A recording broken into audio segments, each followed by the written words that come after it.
A Harvard neurosurgeon dies. What he found on the other side changed everything he knew. What you're about to hear is a real account. It belongs to Dr. Eben Alexander, a neurosurgeon who trained and taught at Harvard Medical School for 15 years. In November 2008, he fell into a coma caused by one of the most severe cases of bacterial meningitis his doctors had ever encountered. He has shared his experience publicly in interviews, books, and talks for over 15 years. This is a first-person retelling based entirely on his own words. I had no memory of Eben Alexander's life. Nothing has been invented. Nothing has been added. This is his experience as he has described it.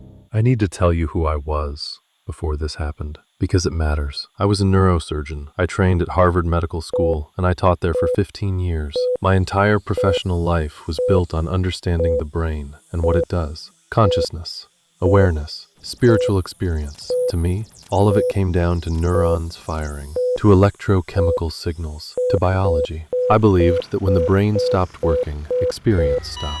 Full stop. That was not a casual opinion. That was my scientific conviction, built over decades of training and practice. On November 10th, 2008, my brain stopped working. Not partially, not in a reduced or impaired way. The outer surface of my brain, the neocortex, the part most responsible for conscious awareness and higher thought, was being destroyed by one of the most aggressive bacterial infections a human being can survive. My doctors told me later I had roughly a 10% chance of making it through. What happened during those 7 days in coma is the reason I am here talking to you now. I am Dr. Eben Alexander, and I want to tell you what I saw.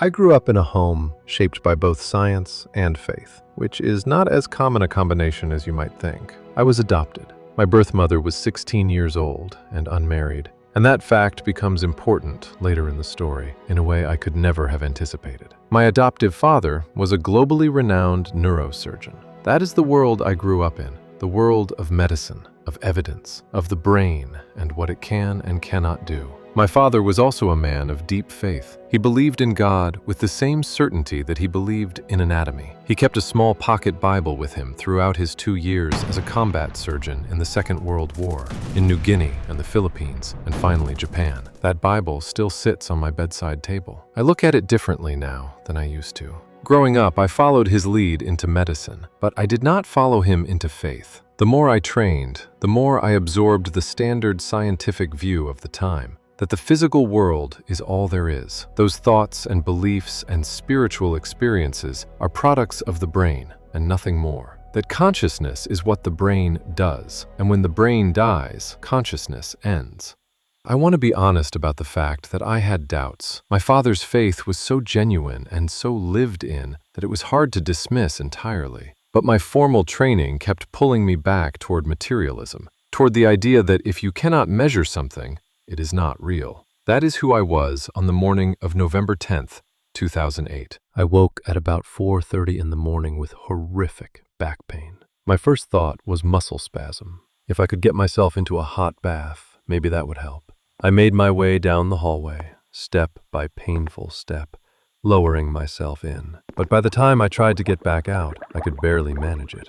I struggled back to the bedroom, baby steps, and collapsed onto the bed, writhing in pain, covered in a cold sweat. My youngest son, Bond, was 10 years old. He came into the room a little while later and saw that his father, who should have been at work, was still there and looked terrible. He sat beside me and started rubbing my temple, trying to make me feel better. The moment he touched my temple, I felt like he had driven a white-hot spike through my head. That is the last clear memory I have of that morning. What I know about what happened next comes from what I was told afterward. My wife called emergency services. I was taken to the hospital, seizing and groaning, nothing intelligible coming from my mouth. The emergency physician on duty, Dr. Laura Potter, performed a lumbar puncture. What came out was thick white pus under pressure. She told me, weeks later, that when she saw that, she knew I was in serious trouble. My descent into coma had taken only a few hours. My Glasgow coma scale scores were 5, 6, and 7. Anything below 9 is considered a deep coma. None of the consultants up and down the eastern seaboard had ever seen a spinal fluid glucose level as low as mine. A normal reading is around 80. In severe meningitis, it might drop to 20. Mine was 1. My neocortex was being overrun by an extremely aggressive E. coli bacterial meningitis, the kind that attacks the entire outer surface of the brain, the part most involved in conscious human awareness. As a neurosurgeon, I can tell you exactly what that means. It means that the biological machinery we believe is responsible for producing consciousness was not just impaired, it was being destroyed. For 7 days I was in a coma, and during that time, I was somewhere else entirely. During my 7 days in coma, I had no memories of my life as Eben Alexander, no knowledge of being a human being, no awareness of this universe or anything in it. It was as if all of that had been completely erased. I accepted that emptiness without distress because I had nothing to compare it to. I had no knowledge of any other way of being. What I experienced in those early passages, I later came to call the earthworm view, a dim, unresponsive, murky realm, raw and ugly and without meaning. I assumed, in the absence of anything else, that this was simply what existence was. It did not last forever. I was rescued by a light. It came toward me, slowly, a spinning white light. But it was not just a light. That is the part I find hardest to explain. It was also a perfect musical melody. Sound and light were not separate things in that place. They overlapped. They were part of the same experience. And together they opened something, a portal, a wormhole, a passage upward into something I did not have words for yet. I ascended through that light portal into what I can only call the Gateway Valley. I had no body awareness at all. I was not in a physical form. I was simply a speck of awareness. And that speck of awareness was riding on the wing of a butterfly. There were millions of other butterflies, looping and spiraling in vast formations of colors I had never seen before. Colors that do not exist in the visible spectrum of this world. As an artist might struggle to describe a color for which no name exists, I struggle now to tell you what those colors were like. There is simply no equivalent here. But the butterflies were only the beginning. Below us was a meadow, verdant, fertile, impossibly alive, surrounded by forest, with sparkling waterfalls and crystal blue pools. And in that meadow, there were thousands of beings, dancing, joy and festivity in every direction, children playing, dogs jumping, no sign anywhere of death or decay or suffering. Just life, in some form more concentrated and more real than anything I had ever encountered in a surgical theater or a lecture hall. This was not a vague, dreamlike hallucination. That is the first thing I want to say to anyone who has heard that kind of dismissal. This world, the material world, is vague and murky and dreamlike by comparison. That realm was sharp, clear, detailed, meaningful, more real than real. That phrase kept coming back to me when I was writing it all down weeks later. It was way too real to be real, but it really happened. I was not alone on that butterfly wing. There was a young woman beside me. She had sparkling blue eyes, a high forehead, high cheekbones, a broad, warm smile. Her face was framed by lovely light brown hair, and she looked at me with an expression that I have spent years since trying to find in this world and have never quite found. Pure love. Not the complicated, conditional love of human relationships. Something cleaner. Something that required nothing in return and carried no history and no judgment. She never spoke out loud. What passed between us was something closer to a complete merging of understanding. I came to call it a mind melt. Everything she wanted me to know arrived fully formed, not as words, but as direct knowledge. And what she communicated to me was this: you are deeply loved and cherished forever. You have nothing to fear. You are richly cared for. You can do no wrong. I want to be careful here, because those words sound simple on the page, but the way they arrived was not simple. They arrived with the full weight of a universe behind them. They arrived as fact, not comfort, not reassurance offered to someone who was frightened, just truth delivered directly. I understood in the Gateway Valley that the organizing principles of that realm were love, compassion, kindness, mercy, and acceptance. that we are all in this together, that we are here to care for each other, that this is not a philosophy or a belief system. It is written into the fabric of what exists. And there was tremendous joy around all of this. Above the meadow, swooping orbs of what I can only call angelic choirs were emanating chants and hymns and anthems that thundered through my awareness and revealed to me the majesty of the force at the center of everything, the God force, the force that every major tradition has tried to name and describe and has never quite contained. I ascended through yet another light portal, generated by those angelic presences, and I entered what I came to call the core. The core was an infinite, inky blackness, but it was not empty. It was filled, completely and overwhelmingly, with the divine, unconditional love of the God force. And in the core, I came to understand something that I have spent years since trying to articulate properly. My conscious awareness was directly linked to that force, not adjacent to it, not observing it from a distance, linked to it. And that meant that I, and every other soul in existence, could never truly be separated from it. It is always present. It has always been present. We simply lose the awareness of it when we are inside the noise of ordinary physical life. In the core, I was shown what I came to call the Indra's net vision, a beautiful fabric of interwoven threads, each one connected to all the others, and the meaning of it was clear without explanation. We are all woven together, all of us, every consciousness, interconnected in a fabric that includes both physical life and what lies between lives. The journey is toward oneness with the divine, and it cannot happen in a single lifetime. It is a longer and more patient process than that. I cycled through these realms multiple times. Each time I entered the core, I was told, "We will teach you many things.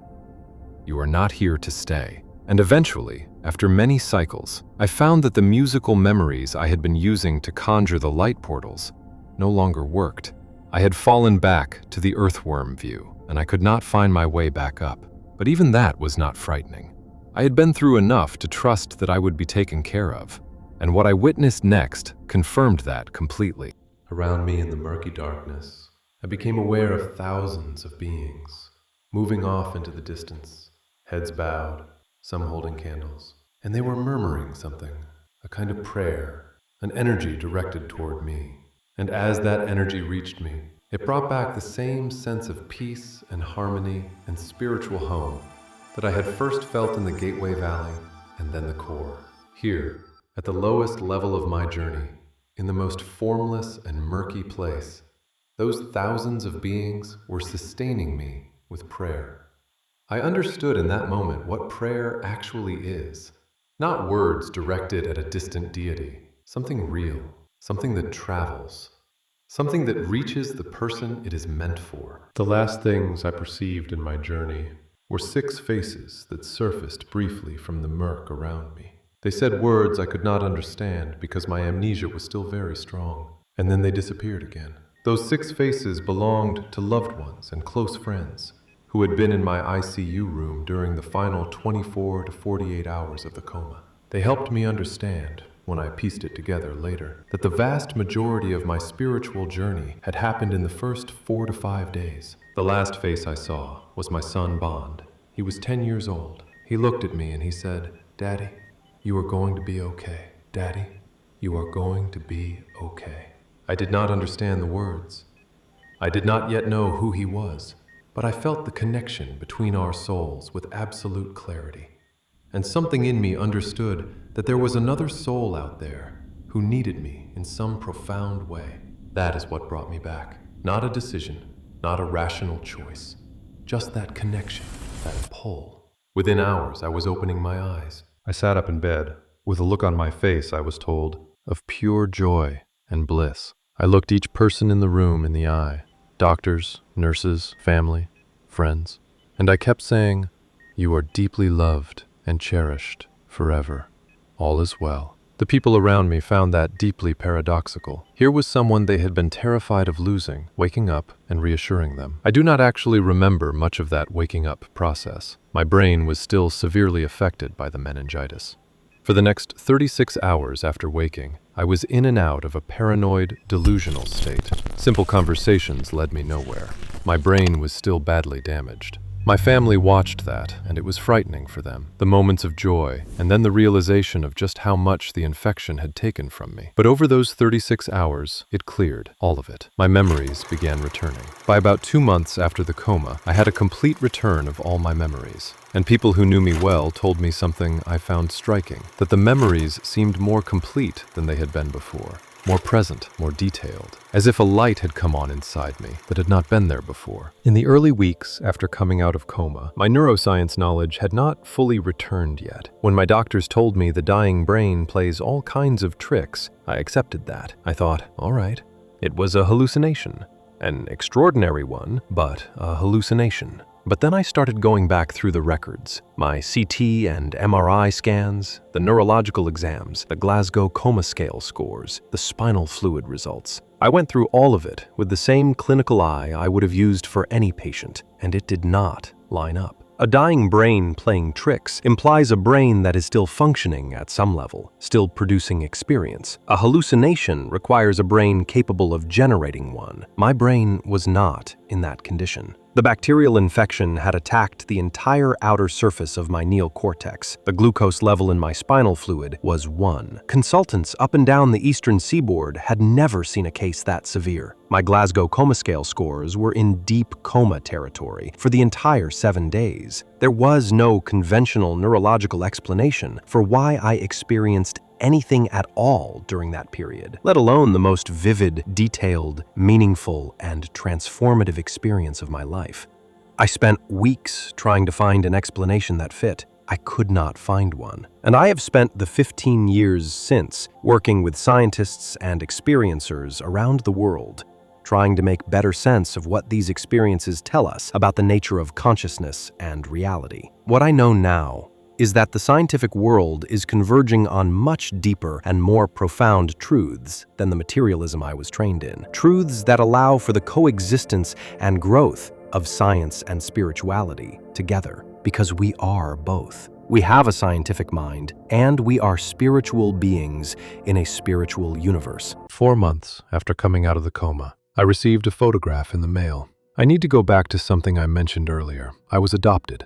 My birth mother was 16 years old and unmarried when I was born. For most of my life, I had no connection to my biological family, but in the years before my coma, I had begun the process of finding them, and I had learned that I had a biological sister who had died before we ever had the chance to meet. The photograph was of her. The moment I saw it, I knew. The sparkling blue eyes, the high forehead, the high cheekbones, the broad, warm smile, the lovely light brown hair framing her face. The woman who had been beside me on the butterfly wing. The woman who had looked at me with pure love and told me I was deeply loved and cherished forever and had nothing to fear. That was my biological sister. A sister I had never met in this life. A sister who had died before we could find each other. She had found me anyway.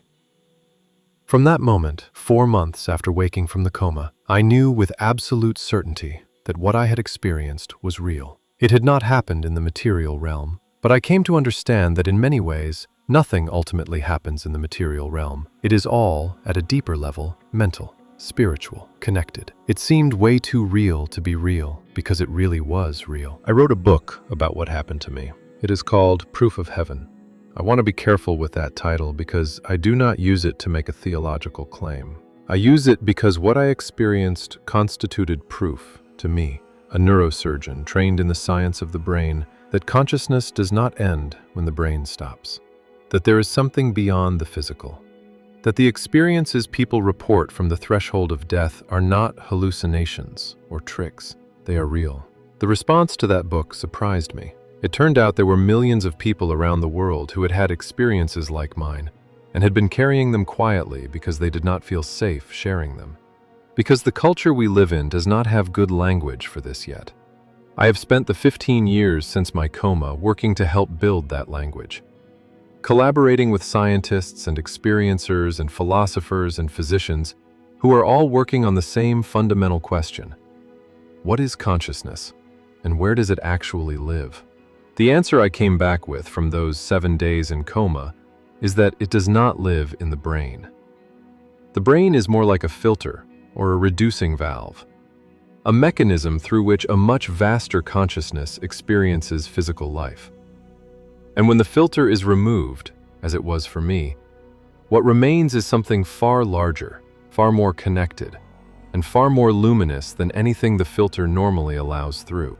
I was a man who had built his entire professional identity on the idea that the physical world is all there is, that the brain produces consciousness the way the liver produces bile, that spiritual experience is a byproduct of neural activity and nothing more. I do not believe that anymore. What I believe now, based on what I experienced and on 15 years of research since, is that we are spiritual beings having a physical experience, not the other way around. The physical experience is temporary and limited. What we are at the deepest level is not. The message that was given to me in the Gateway Valley was simple, simpler than I could have invented, simpler than my scientific mind would have produced on its own. You are deeply loved and cherished forever. You have nothing to fear. You are richly cared for.